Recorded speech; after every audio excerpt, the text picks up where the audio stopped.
Good afternoon, everybody. In our new time slot, we're on a huge pop entertainment of Break It Down Radio podcast. We are going to talk about everything from Raja Jackson to touch on the heat wave, make our predictions for Clash in Paris, talk about a little bit about Forbidden Door. I think AEW was on Forbidden Door, if I'm right. Just a lot of opinions going to throw around, but we're going to start with I'm going to thank Matt for creating our intros. He is behind the scenes doing that. He shoots me text messages daily about something new he's created on his phone and the intros that we have. So I appreciate that, Matt. I appreciate really doing that for us. Rico coming on board. He's been a blessing to the show. New time slot starting next week. It's 2:30 in the afternoon, I believe. We said every Friday going forward. That way Matt can be home and Reese hopefully can come on. Reese is doing things. We missed you, Reese. Other than that, this is Huge Pop Entertainment, correct? Yeah. Buddy. So you mentioned Reese. He's just a really shitty wrestling fan right now. Like, he gave me permission to say that. He's not. He actually hasn't watched wrestling in like a week and a half. So, and he's just all like, I would do nothing but sit there and look pretty. I'm like, and you don't even do that. So, yeah. So, unlike a lot of other podcasts, and I'm not going to name names, but unlike a lot of other podcasts, we are a podcast that shares our opinions and our opinions only, and we get along, even though our opinions are different. So, exactly. The whole cry me a river because you don't agree with what I'm saying. That's out the window here. So this is a wild, crazy topic, probably the hottest topic of the week in wrestling, I would believe. And we're talking none other than Rampage Jackson's son, Raja Jackson, was involved in an incident at a wrestling event on Saturday, August 23rd. The plan was, I think, right? He was supposed to jump the barrier and get involved somehow, but he took it to the next level. I think this is the one thing in professional wrestling right now that everybody should agree on. That Rajay Jackson should never be in a professional wrestling ring ever again. He should be behind bars for what he did. This is stupid. Like, you flatline a guy? Are you serious? Like, I don't care about the fireman's carry slam that he did. But it's the fact that he sat on top of him and just, like, lowered the boom UFC style. Come on, bro. Like, be better. That there was no, I mean, and I understand, like, I would understand even if you were brand new, which he is, you don't know how to really pull your punches, stuff like that. But that was full force determination. I'm going to make sure you're not moving. Yeah, and see, that's the thing. I've been around indie shows. Rico went to the last Extreme Impact Wrestling shows. Those indie wrestlers, if you ask them, there's a lot of shoot fight that goes around on those programs, but they know their boundaries, right? They know not to take it to the next level. Because these guys at XIW, they hit each other. They hit each other hard, but they know not to carry it to the next MMA style by face punching the dude till he flatlines, right? That was not the plan. And Knox X Pro Wrestling made a statement, it was selfish, irresponsible act of violence. That's what they're calling it. And it is. The best thing, too, is that for them to allow that to happen, it's not the best thing to happen. The biggest thing that came out of this whole thing was that Rikishi, he's the guy who owns Knox Pro Wrestling, and they had a deal with the WWE ID program, and now they don't because of that situation.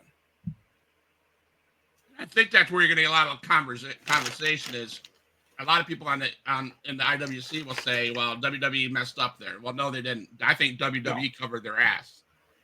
Exactly. 100%. That is a business decision. It is strictly business, nothing personal. CYA. Well, wasn't there I want to say Rajay signed to do a spot with another indie promotion that was also, part of the IW or the WWE ID program, and they got unaffiliated as well. Yeah, I don't have that name of that, but I heard that as well, Matt. I heard there's I was another one. not aware of that one. Yeah, so again, that's WWE being a smart business people. You can't have yourself connected to somebody that like that. So No. you guys take me back to where, because I've seen like what happened, but I don't know the origin of like what really got this started. Well, from what I saw, it was pre show. Sicko Steve is his name. Took a beer can and smashed it over Rajay's head. It was just to try to build something up, and it was just trying to make it a story, and that turned into Sicko Steve just getting his brains beat in.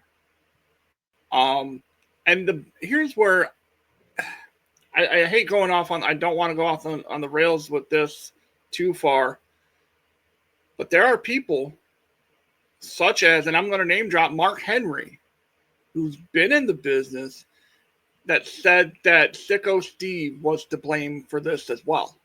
That the guy who flatlined is the reason this whole thing happened. So my question, Matt, was the beer to the forehead, was that a planned thing? Did Raja Jackson know that it was coming? If you did or you didn't know that it was coming, there's a way to handle that, right? There's always a better way to handle it. Oh, I agree. And you know goddamn well, like if Rico and I were standing there talking wrestling and he just smashes a beer over my head, like a beer can over my head, I'm gonna look at him, what the fuck's your problem? Like, right. What the fuck? I'm not gonna wait 2 hours later and be a chump about it. I'm gonna be like in your face then. Right.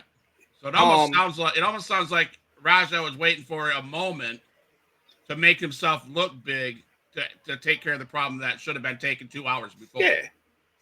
And along with that is you can hear him on the video prior. His verbiage was specifically, "I'm gonna kill that motherfucker." Wow. I did see that. You cannot say that. And then go and try to do that. Dude, no wonder he's facing felony battery charges. So I haven't heard anything after I watched that. So how is the guy doing, Sicko?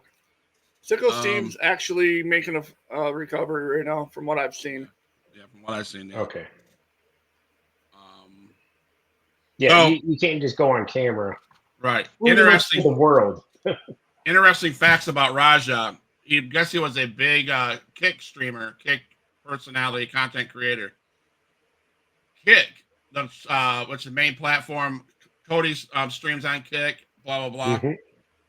Social media. Raja has been banned from Kick streaming platform following the incident.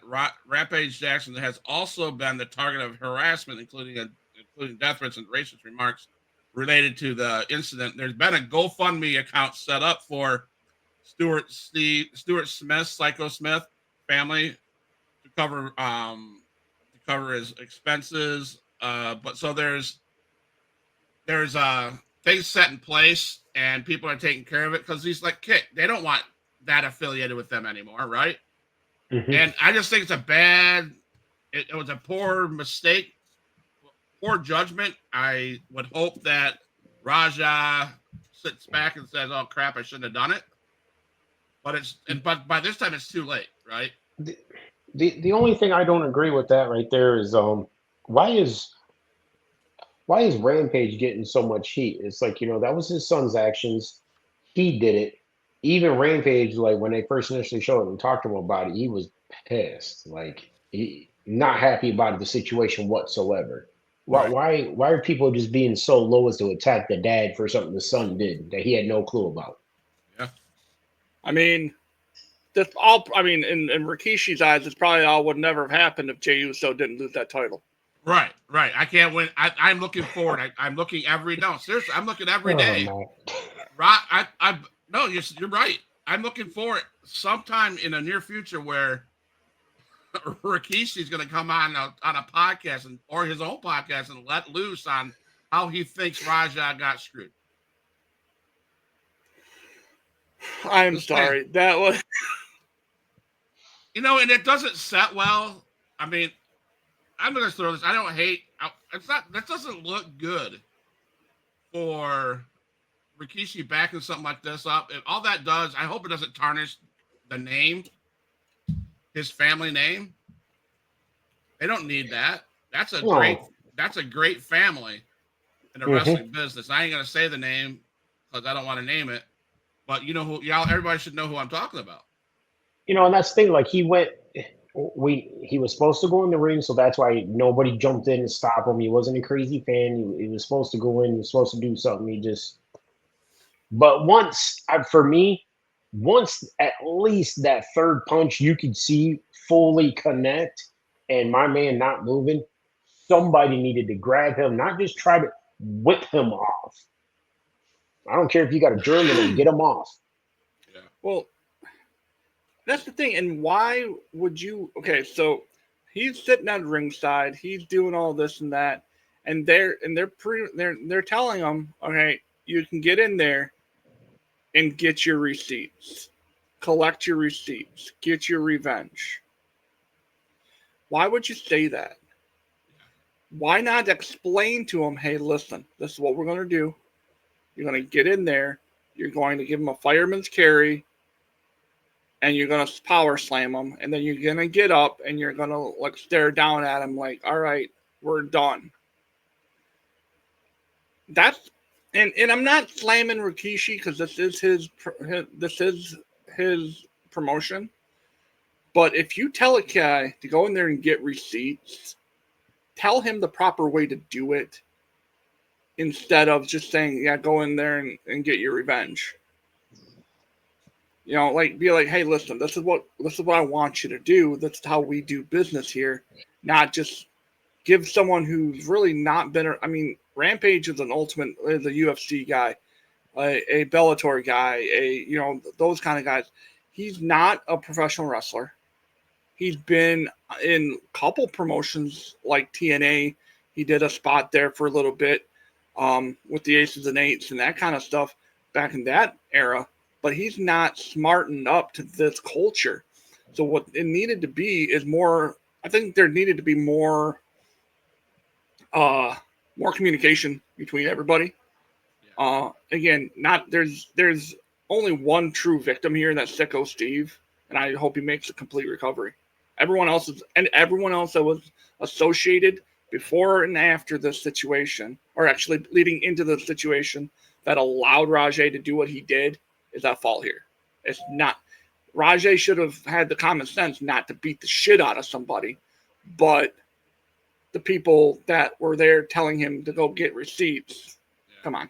They know that you don't tell somebody to get receipts, because get receipts isn't the same as go in, make your statement, and get out. Now, did somebody explain how to do the receipt to him? Like, hey, That's what I'm don't just saying. go crazy. Yeah.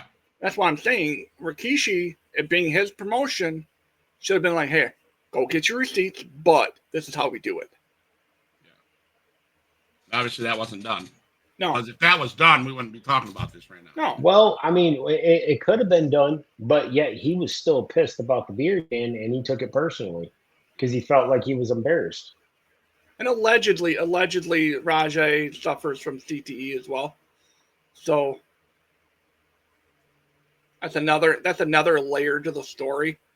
Right. So, and and there comes a point where when guys are like CTE, there's wrestlers I'm sure that have other stuff going on in their life. I mean, I know there's a guy that used to be around the XIW place, and he was a loose cannon.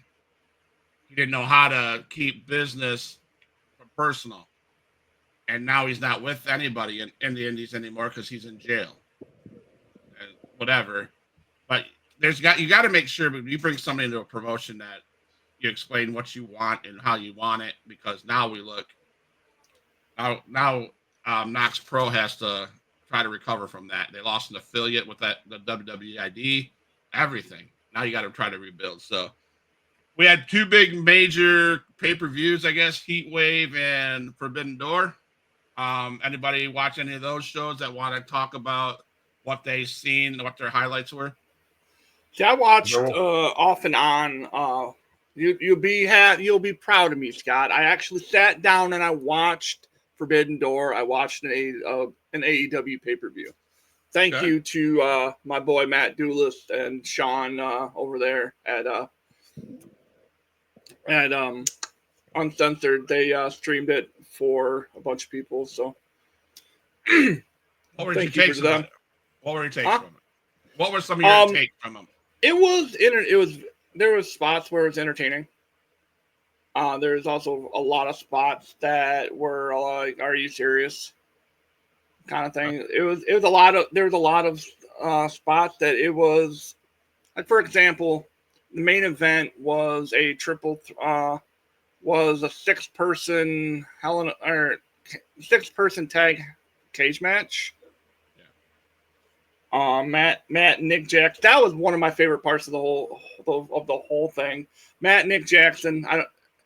If you followed AEW from the last like month or so, since they lost that EVP thing, they're no longer EVPs, right? They have no stroke at all.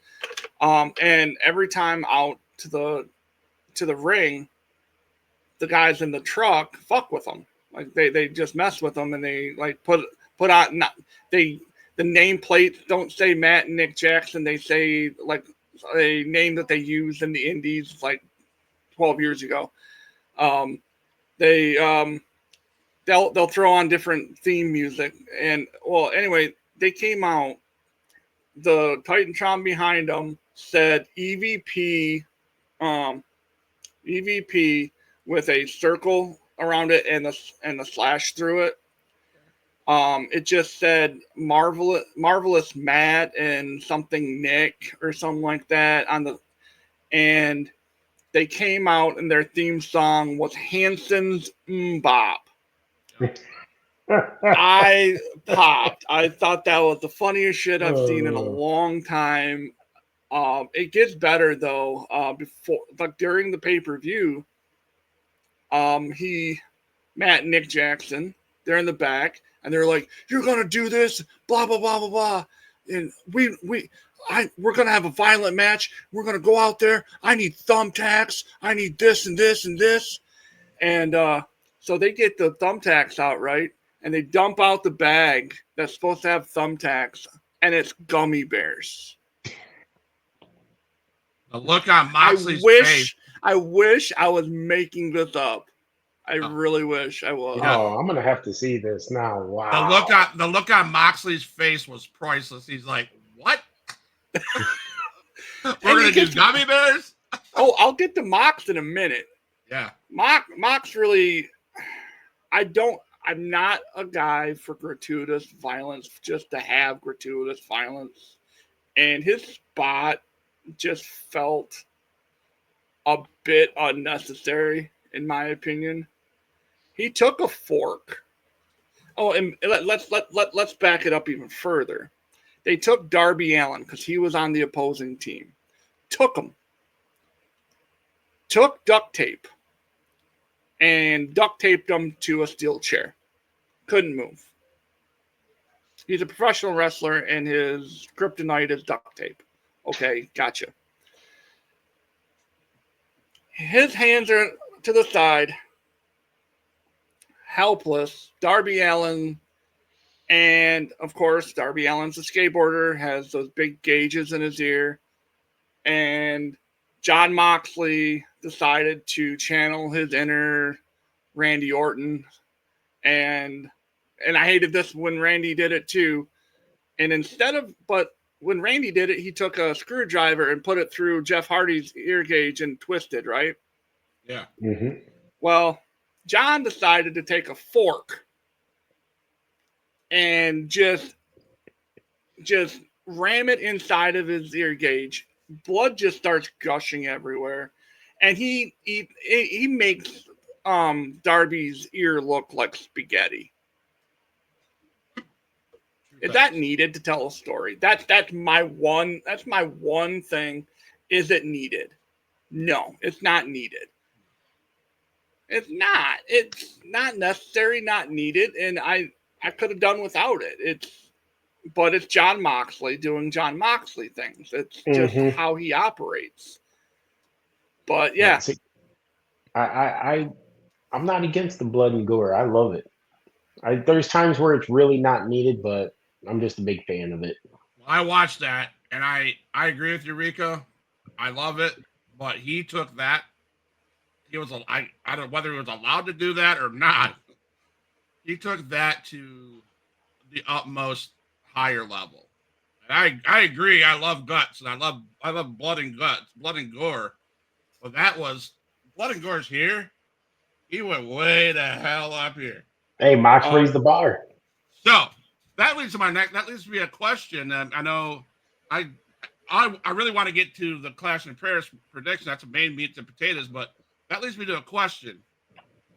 If the rumors are right, and if I get my dream and he comes to WWE for some reason or another, would you agree that WWE will not let him be as violent as he is, or do you think WWE is to the violent stage where he's going to be able to do what he's doing over here in AEW? I think that they would tone it back just a tad. Don't let them go at it, man, because they're like pushing the boundaries again. So I think they'll let him do some stuff, but I don't know if they'll let it go as crazy as what he's been doing. I hope not. I'm sending you something, Scott. If you want to throw this up, I don't know if we're allowed to.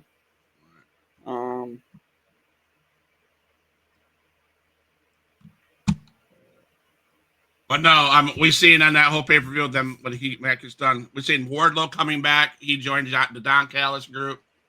That's one guy I can't stand, Don Callis, with his pink shades and his pussy ass people that belong to his faction. I can't stand his ass. He's about the most annoying piece of shit in the world. I don't like him.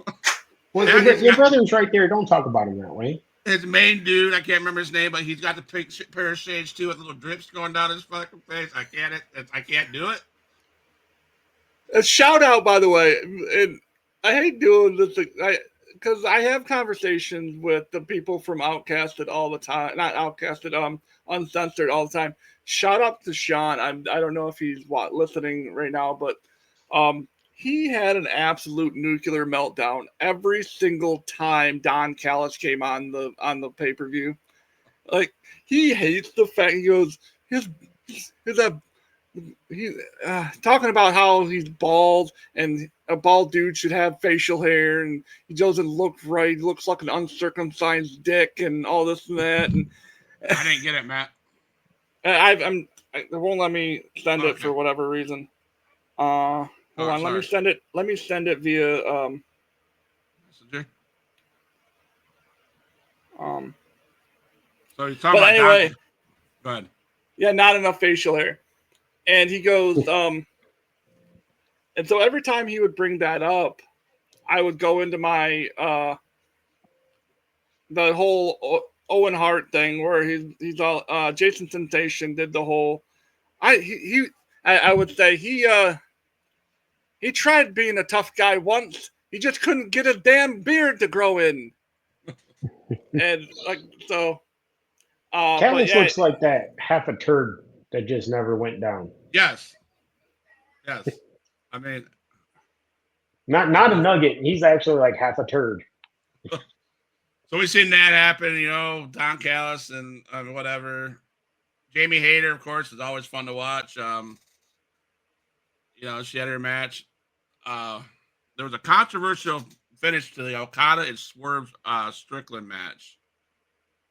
What did you think about that match? You didn't watch it, did you, Rico? Unfortunately, no. I mean, we've seen Adam Page and MJF. That was a good match. I did watch that. That was pretty sick. Pretty cool. I was mad I missed it because I really wanted to see that match.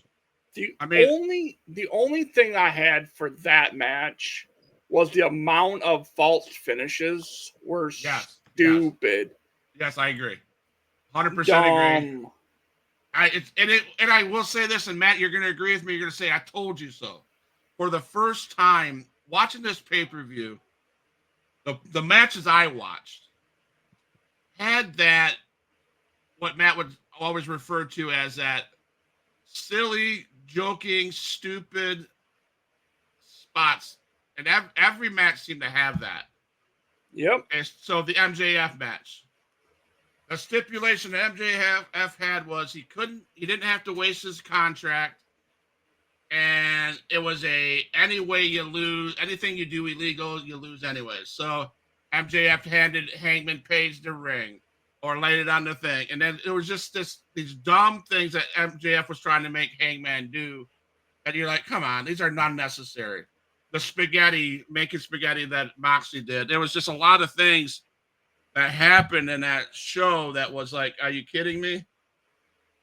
But I will say this, probably one of the, it's just, I mean, I don't know. It wasn't a great pay-per-view. It was way too long.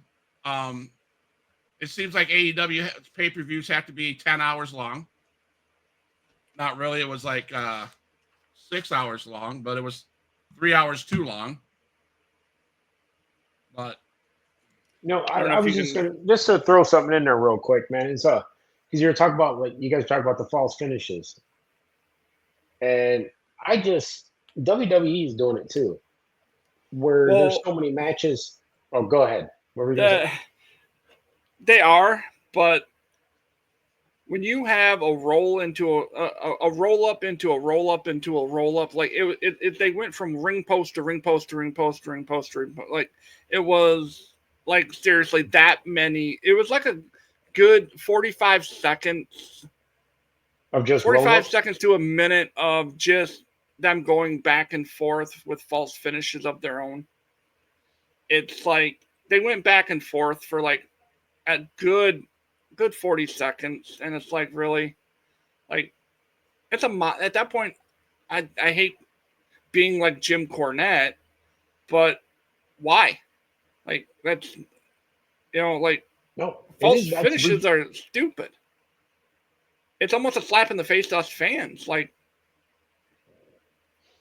well, and the thing is, like not just that, but you remember us growing up watching wrestling. If somebody hit a finisher, it was over. You're like, yeah, because it came out of nowhere. It was sweet. Or sometimes, Shawn Michaels tuning up the band, or something you knew Undertaker let you know it's coming. Nowadays, you got guys kicking out of 10, 15 finishers, and it's like, oh, what's going on, man?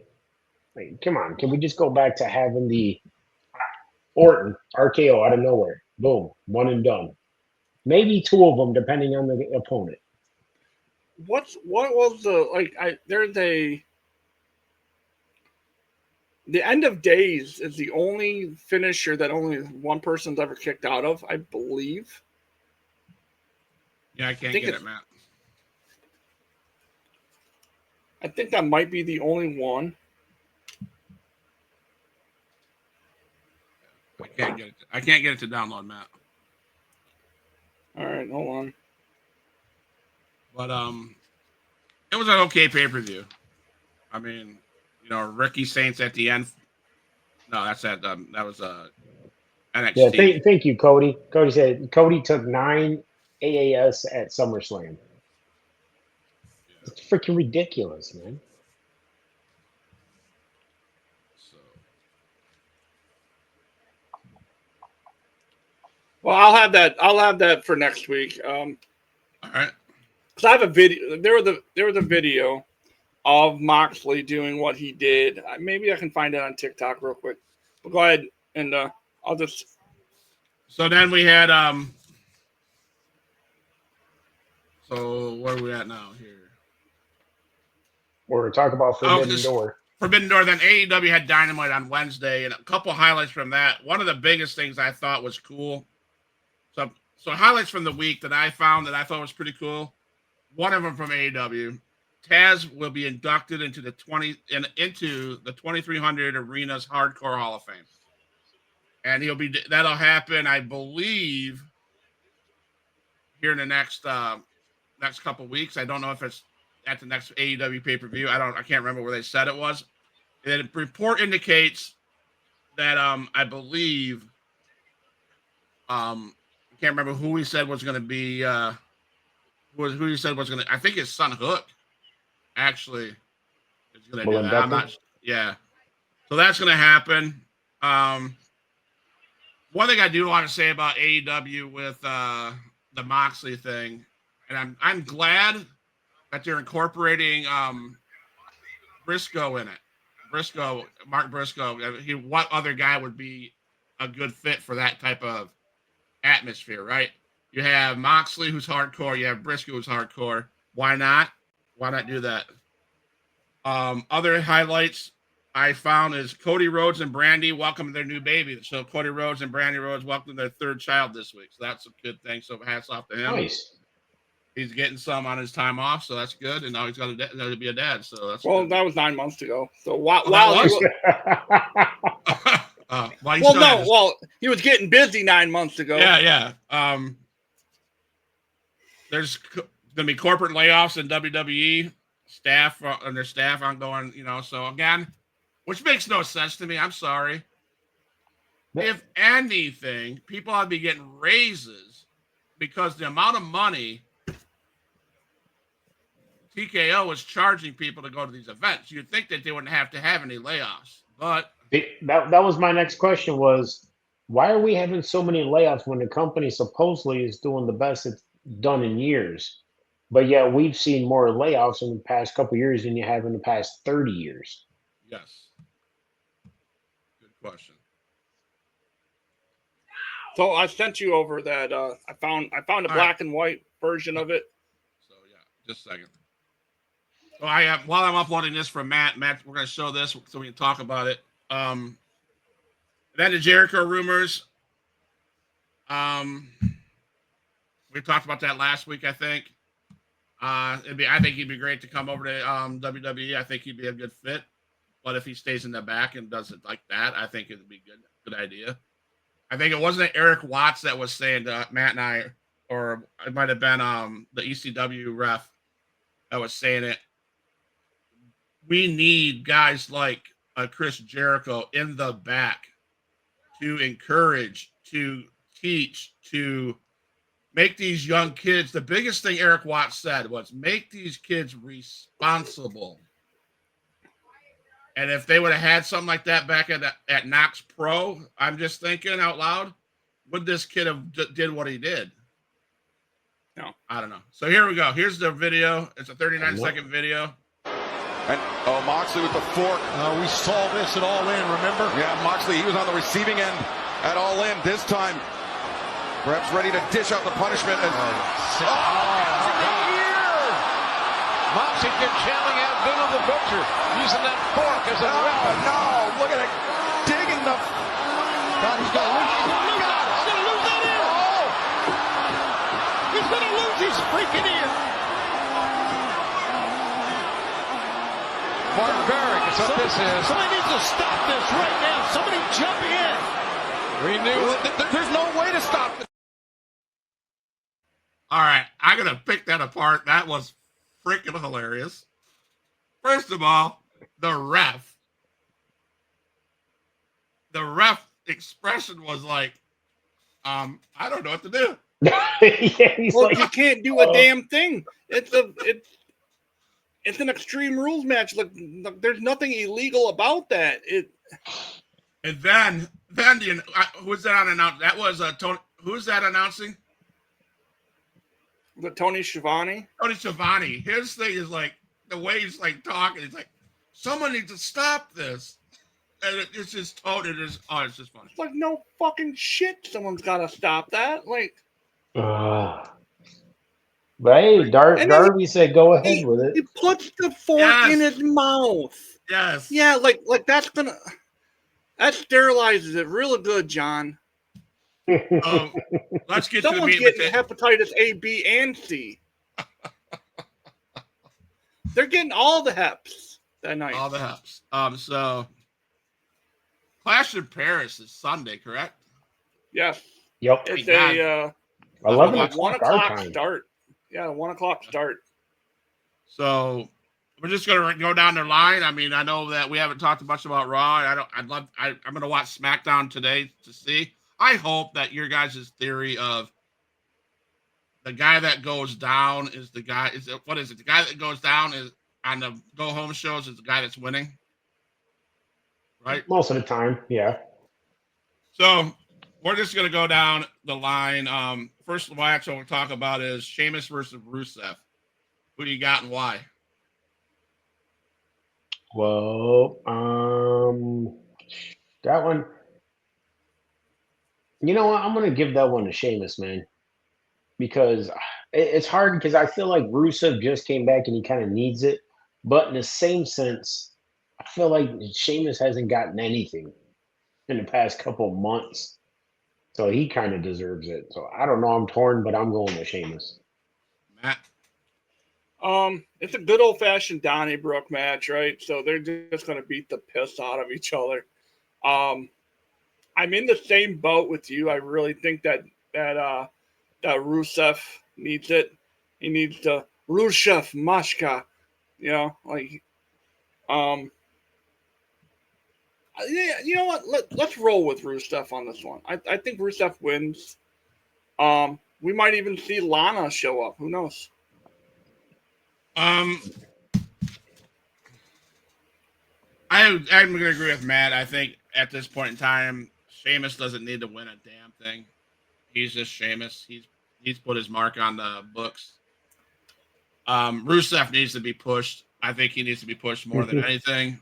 So I think Rusev is going to win. So, yeah. And we're going to go to one of the matches I'm looking forward to. This is going to be a good one. I think this one is going to surprise some people.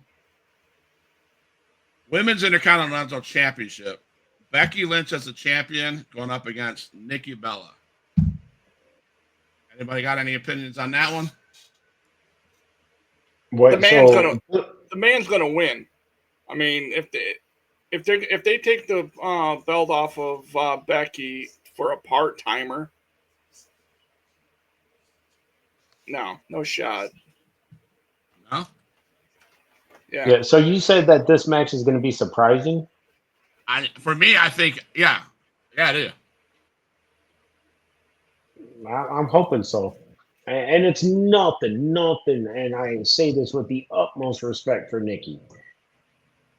But it's like, I just don't see her being able to hold more than a 5-minute match. How old is Nikki Bella? That's just me. How old is Becky? Yeah, Becky, there's no shot Becky's losing. Well, I don't think so at all. I don't think Becky's losing at all. Well, we're going to disagree. Agree to disagree because have you seen Nikki Bella come to the ring? She looks phenomenal. Looks and does are two different things. Well, I get that. They're not too far off in age. I understand what Matt's saying, part-timer. But I'm with Cody Cornett, Team Bella. She's going to surprise and they're going to give that belt to her. But, man, and because I think Becky Lynch needs to be in the big championship matches, not holding the Intercontinental Championship. I think they're going to take it off Becky for a minute, give it to Nikki Bella, so there's somebody else that can come around that deserves the Intercontinental. Nikki Bella. Okay. Here's now that the wheels are turning a little bit. They're just turning just a little bit. If I'm booking this match, if I'm booking that match specifically, Nikki Bella will win, but she won't be the champion when she leaves. Well, there's still a cash-in available, isn't there? No. Oh, okay. I'm just referring to the fact that I really, really, really think that we're going to see some tomfoolery here. I think we're going to see Bayley get involved with that match. That's true. I forgot about Bayley. And I think that she's going to screw Becky, but Becky's still going to walk away with the title.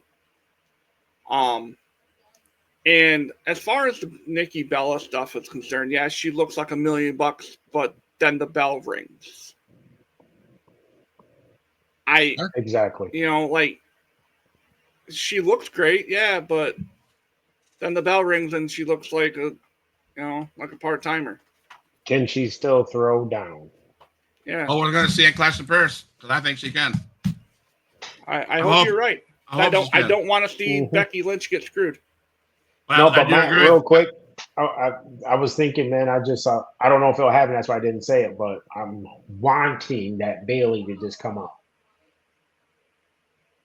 Yeah, I hope so. So then we go to, shoot. We're going to go Roman Reigns and Bronson Reed for the Shulafala and whatever you want to call that. Whatever. The debauchery. It is funny because I know what they're doing with it, so it's funny. Who you got, Rico?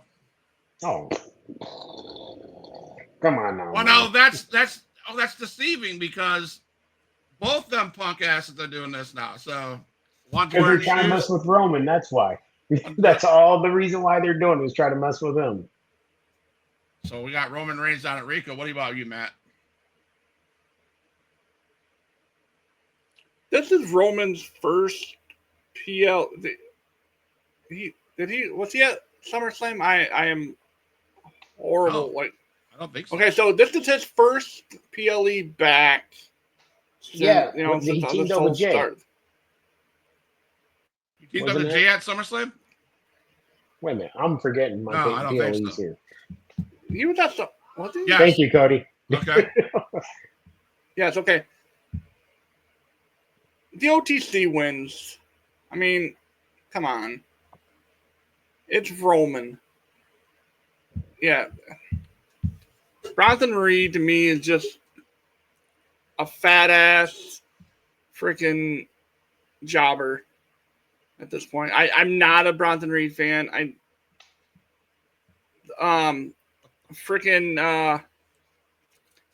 Braun Breaker's the catalyst of that group. Like he's the guy, he's the glue that holds that together because, yeah. Yeah, 100%. Roman Reigns. Yeah, they've ran this angle long enough. Yes, it's funny. Yes, I get it. Take the shoes off the dude that you laid out with those tsunamis. I get that. Yeah, that's why I asked the question. I hope they don't go with whoever got the beat down because that was kind of weird on Monday Night Raw. Roman Reigns was getting his ass beat, and then all of a sudden Roman Reigns threw Bronson Reed out of the ring. So you can say it both ways, but I would hope that this is over with the Shulafala.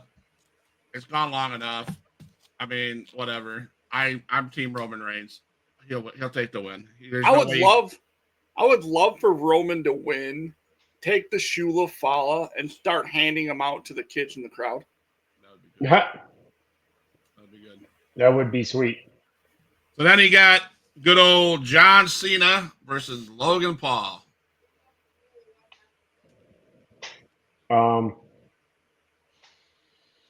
Well, because Cena already lost the belt, but do you have him lose 2 times in a row? I don't see it happening, man. I actually, because Logan can wrestle, so I see this being a good match, but I don't see Logan winning.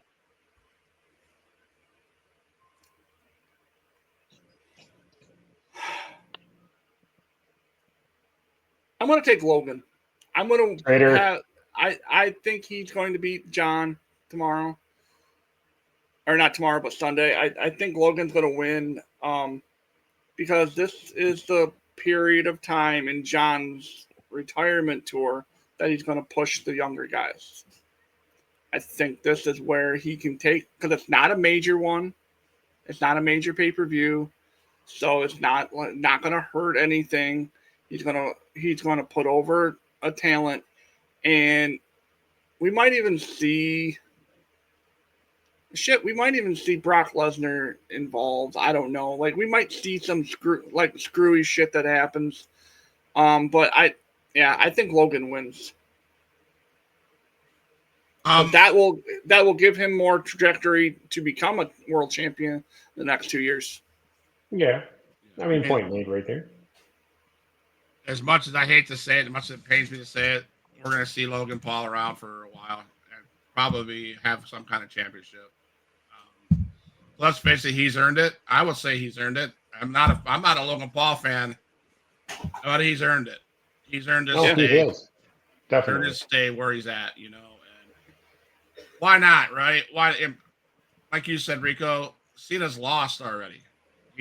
Now it's Cena's time to put over the guys that he can.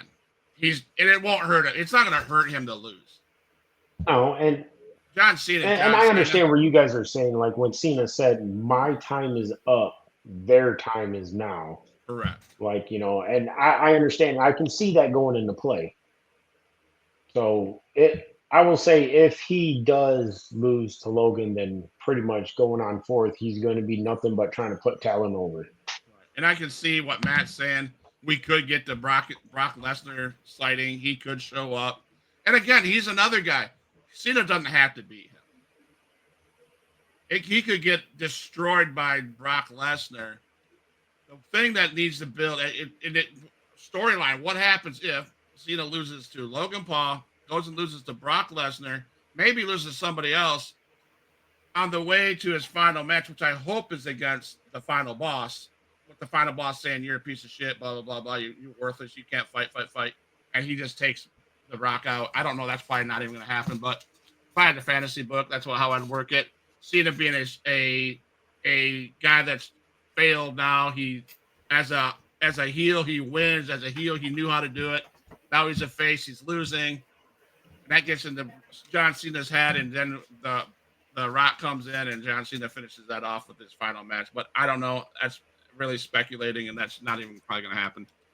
But I bet you Logan Paul wins for God's sake reason. For some weird reason. Yeah. Cody Cornetto, love you. Thank you, man, for being a part of the chat. Cody said it looks like leading into War Game, it's going to be Cena, Punk, Roman, Jay, and LA Knight versus Vision, Brock Lesnar, Logan. Yeah, that's probably good. Yeah. So if that is the case, I bet you if you do see a Brock Lesnar, you might as well see Jay. Well, no, you're going to see them in the next match, so they're going to be there anyways. I don't know. Well, I'm going to pause that for a second.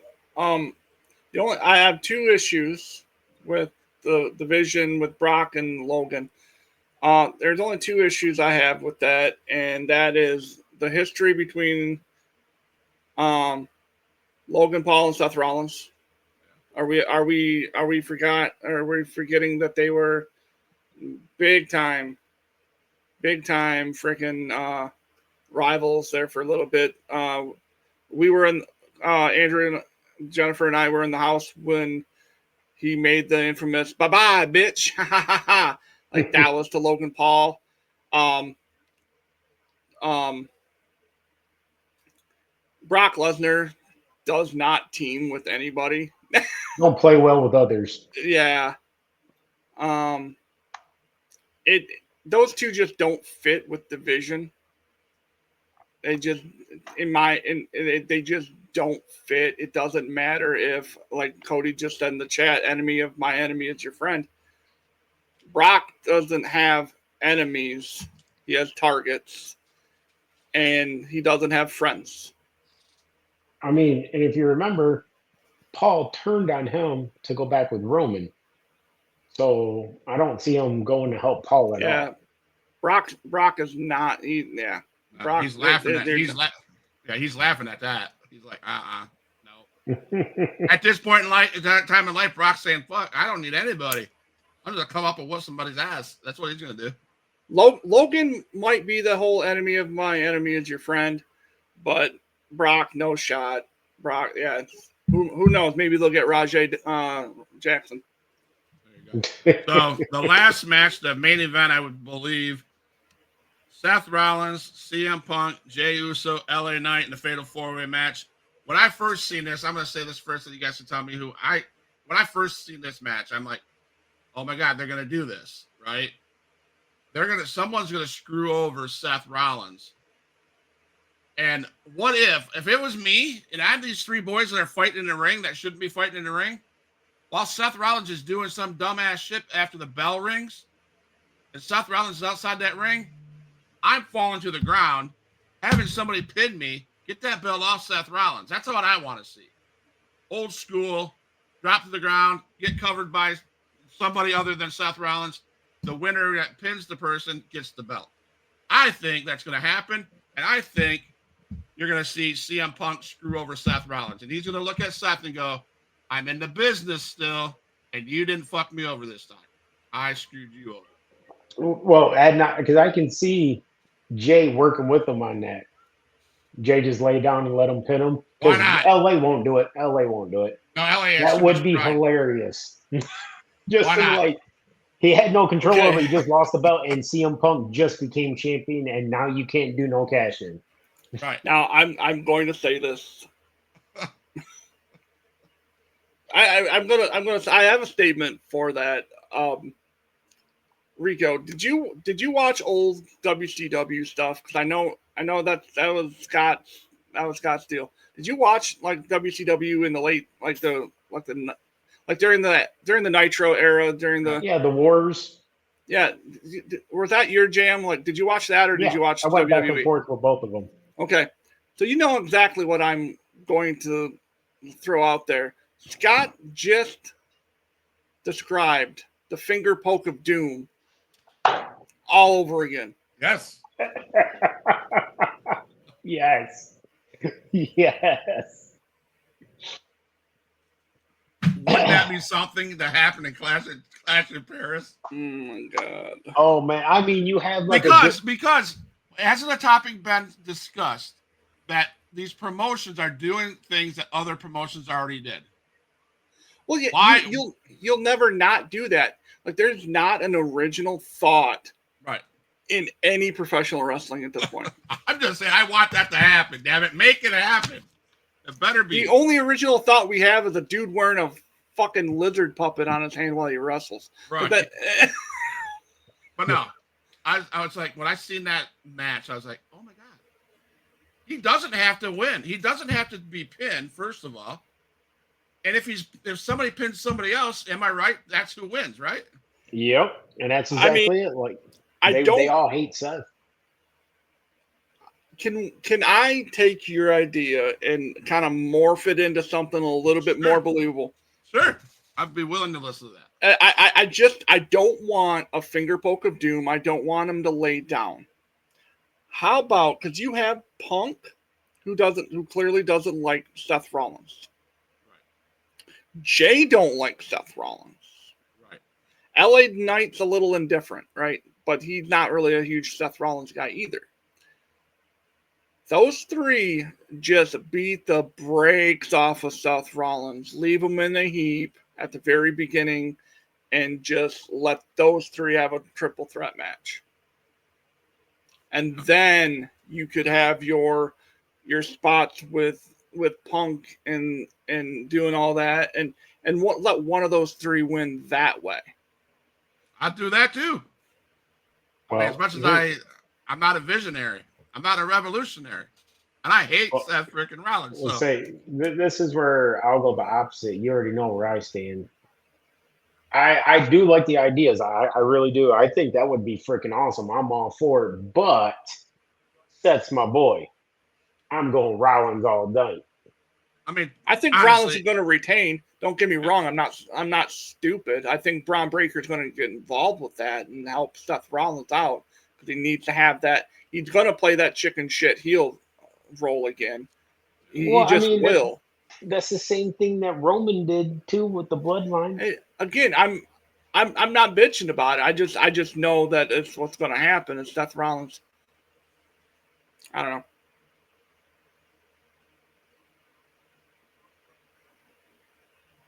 Yeah, that could work too. I mean, all I'm saying is Seth Rollins isn't going to win on his own.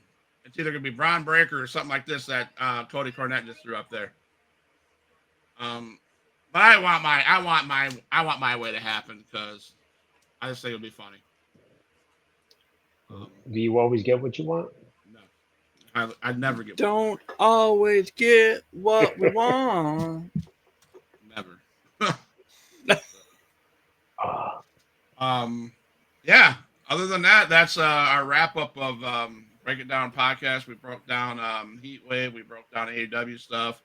We dissected Rampage, Jackson's son Raja, and we gave us predictions on Clash in Paris. Thank you, everybody. We dissected that as much as John Moxley dissected Darby Allin's ear on Saturday. I mean, yeah, we got all that. Matt Tadulis, thank you for popping in. Kayla, Powell, thank you for popping in. If you guys don't hit that follow button on YouTube, what you doing?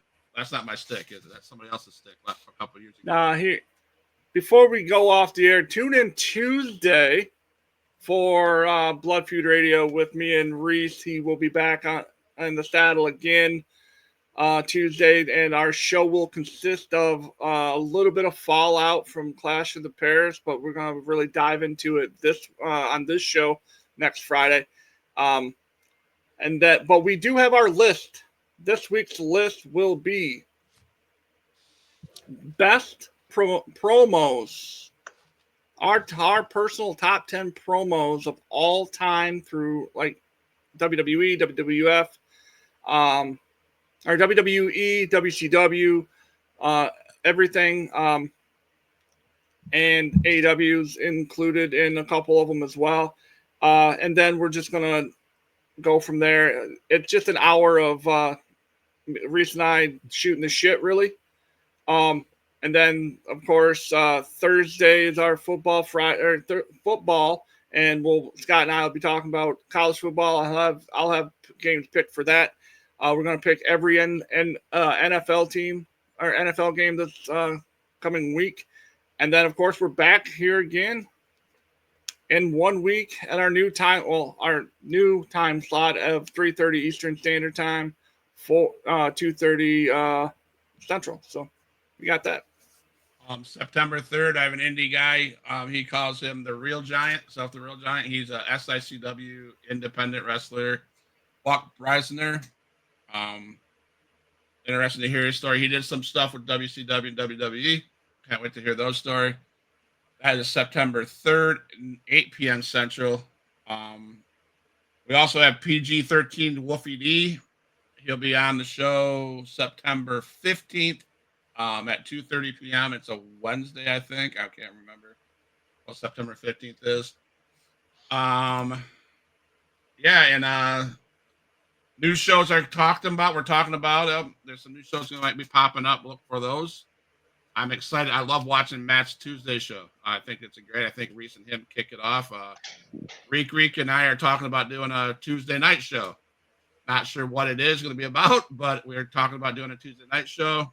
And I'm talking with another indie guy from this area, Panhandle of Florida, to do a Monday night or Monday afternoon independent show. So just new things are coming to Huge Pop Entertainment. We're trying to stir things up leading into the end of 2025. And so lots happening. And again, thank you for watching. I say it all the time. I think we are one of the best independent wrestling and wrestling knowledgeable shows on the channels. I think that we do a great job sharing our thoughts and opinions without being jerks to each other. And you see it on the show. We had difference of opinions, but we still survived. It's because we're all brothers. We love each other. And we know how to treat each other. So I'm not saying throwing shade at anybody, but you know who I'm talking about. If that's the case, I think Matt has something to say.